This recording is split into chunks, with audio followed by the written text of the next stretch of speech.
எலெக்ஷன்ல வந்து ஓட்டுக்கு பணம் கொடுக்கறது வந்து ஏற்புடையதான்னு கேட்குறீங்க. அது வந்து முற்றிலும் ஏற்புடையது இல்லை.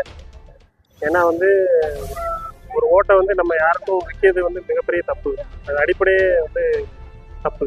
அதனால விற்கக்கூடாது. நம்ம ஓட்டு வந்து நம்ம உரிமை. நீங்கள் யாருக்கு வேணால் போடுங்க, அது உங்களோட இஷ்டம். ஆனால் அது நீங்கள் வந்து பார்த்து உங்களுக்கு யார் மக்கள் நல்லது பண்ணுவாங்க, இது வரைக்கும் பண்ணியிருக்காங்க, அவங்களுக்கு ஓட்டு போடுங்க.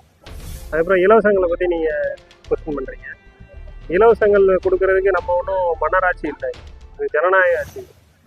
மக்களை வந்து ஒரு ஒரு சாதாரண ஒரு குடிமகனை வந்து ஒரு தொழில் பண்ணுறதுக்கோ அல்லது அவனுக்கு ஒரு வேலைவாய்ப்பு ஏற்படுத்தி கொடுக்கறதுக்கு தான் நம்ம மக்களாட்சி வந்து நம்ம மக்களால் தேர்ந்தெடுக்கப்பட்ட ஆட்சி. இது இலவசத்தை வாங்கி சாப்பிட்றதுக்கே நம்ம ஒன்றும் கிங் ஃபகதோ அல்லது கிங் சல்மானோ இங்கே ஆட்சி பண்ணுறாரு. இங்கே வந்து மக்களால் தேர்ந்தெடுக்கப்பட்ட ஒரு பிரதிநிதியை ஆட்சி பண்ணுறாரு.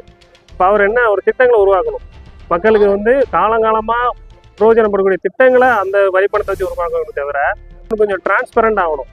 அதாவது வெளிப்படைத்தன்மை இல்லை.